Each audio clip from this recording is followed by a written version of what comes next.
ಎಲ್ಲರಿಗೂ ನಮಸ್ಕಾರ. ಮಾವಿನಕಾಯಿ ಚಟ್ನಿ ಮಾಡೈತ್ರಿ. ಇದು ಭಾಳ ಅಂದ್ರೆ ಭಾಳ ಮಸ್ತಾಗಿರ್ತೈತಿ. ಊಟ ಅಂತೂ ಅಷ್ಟು ಟೇಸ್ಟ್ ಬಂದ್ಬಿಡ್ತೈತಿ. ಭಾಳ ಈಜಿ ಆಗಿರುವಂಥ ಒಂದು ಮಾವಿನಕಾಯಿ ಚಟ್ನಿ ಇದು. ನೀವು ಒಂದ್ಸಲ ಮಾಡಿ ನೋಡ್ಲೇಬೇಕಾದಂಥದ್ದು. ಮಾವಿನಕಾಯಿ ತೊಗೊಂಡನ್ರಿ ನಾ ಇಲ್ಲೇ.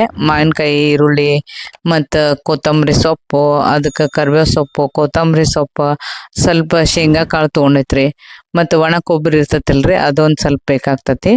ಆಮೇಲೆ ಒಣ ಕೊಬ್ಬರಿಯನ್ನ ತುರಿದನು ಹಾಕ್ಬೋದು, ಇಲ್ಕ ಪೀಸ್ ಮಾಡಿ ಹಾಕ್ಬೋದ್ರಿ.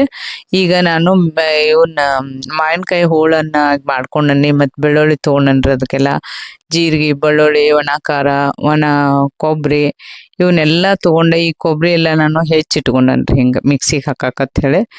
ಇಷ್ಟೆಲ್ಲ ಇವನ್ನ ಮಾವಿನಕಾಯಿಯನ್ನ ಪೀಸ್ ಮಾಡಿ ಸಣ್ಣಗೆ ಇಟ್ಕೋಬೇಕ್ರಿ. ಈಗ ನೋಡ್ರಿ, ಉಳ್ಳಾಗಡ್ಡಿನೂ ಸಣ್ಣಂಗೆ ಹೆಚ್ಚಿಟ್ಕೋಬೇಕ್ರಿ, ಈರುಳ್ಳಿನ. ಆಮೇಲೆ ಬೆಳ್ಳುಳ್ಳಿ, ಜೀರಿಗೆ, ಉಪ್ಪ ಇವನ್ನೆಲ್ಲ ತೊಗೊಂಡೈತ್ರಿ. ಈಗ ಮಾವಿನಕಾಯಿ ಹೋಳುಗಳನ್ನ ಆಗೇನು ಮಾಡಿರ್ತೀವಲ್ರಿ ಸಣ್ಣಗ, ಅವನ್ನ ಮಿಕ್ಸಿ ಜಾರ್ನಾಗ ಹಾಕೋಬೇಕ್ರಿ. ಈಗ ನಿಮ್ಗೆ ಎಷ್ಟು ಬೇಕಷ್ಟ ಹುಳಿ ಬೇಕಾದ್ರೆ ಹಾಕೋರಿ. ಇದು ಹುಳಿ ಅಷ್ಟು ಇದ್ದಿದ್ದಿಲ್ಲ ಮಾವಿನಕಾಯಿ. ಅದನ್ನ ತೊಗೊಂಡ ನಾನು ಚಟ್ನಿ ಮಾಡಾಕ್ತಾನೆ. ಇದಕ್ಕೆ ಈರುಳ್ಳಿನೂ ಹಾಕೊಳಕ್ತಾನ್ರಿ. ಭಾಳ ಟೇಸ್ಟ್ ಆಗಿರುವಂಥ ಒಂದು ಚಟ್ನಿದು, ಈಜಿ ಆಗಿರುವಂಥದ್ದು ನೋಡ್ರಿ. ಈಗ ಬೆಳ್ಳುಳ್ಳಿಯನ್ನು ಸುಲ್ಕೊಂಡಿರ್ತೀವಲ್ರಿ, ಅವನು ಇದಕ್ಕೆ ಹಾಕೊಂಡ್ಬಿಡ್ಬೇಕ್ರಿ.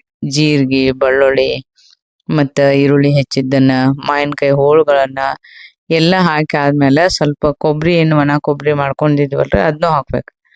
ಆಮೇಲೆ ಶೇಂಗಾ ಇರ್ತಾವಲ್ರಿ, ಶೇಂಗಾನು ಹಾಕ್ಬೇಕು. ಶೇಂಗಾ ಹಾಕಿ ಆದ್ಮೇಲೆ ಕೊತ್ತಂಬರಿ ಸೊಪ್ಪು, ಕರಿಬೇವು ಸೊಪ್ಪು ಅವೆಲ್ಲಾನು ಕ್ಲೀನ್ ಮಾಡಿ ಇಟ್ಕೊಂಡಿವಲ್ರಿ ಮೊದ್ಲ, ಅವನು ಇದಕ್ಕೆ ಈ ಮಾವಿನಕಾಯಿ ಚಟ್ನಿಗೆ ಹಾಕೊಳಕತ್ತೈತ್ರಿ. ಈಗ ಶೇಂಗಾ ಕೊಬ್ಬರಿ ಎರಡೂ ಹಾಕೋದ್ರಿಂದ ಚಟ್ನಿ ಭಾಳ ಟೇಸ್ಟ್ ಬರ್ತೈತಿ. ಮತ್ತೀಗ ಇದಕ್ಕೆ ಏನು ಬೇಕಂದ್ರೆ ರೀ, ಒಣ ಖಾರ ಇರ್ತೈತಲ್ರಿ, ಖಾರ ಪುಡಿ ಅದನ್ನ ಹಾಕ್ಬೇಕ್ರಿ ಇದಕ್ಕೆ. ಈಗೆಲ್ಲ ಹಾಕಿ ನಾನು ಈಗ ರುಬ್ಬಾಕತ್ತನ್ರಿ. ಅದನ್ನ ಮಿಕ್ಸಿ ಜಾರಿಗೆ ಹಾಕಿಬಿಡ್ಬೇಕ್ರಿ.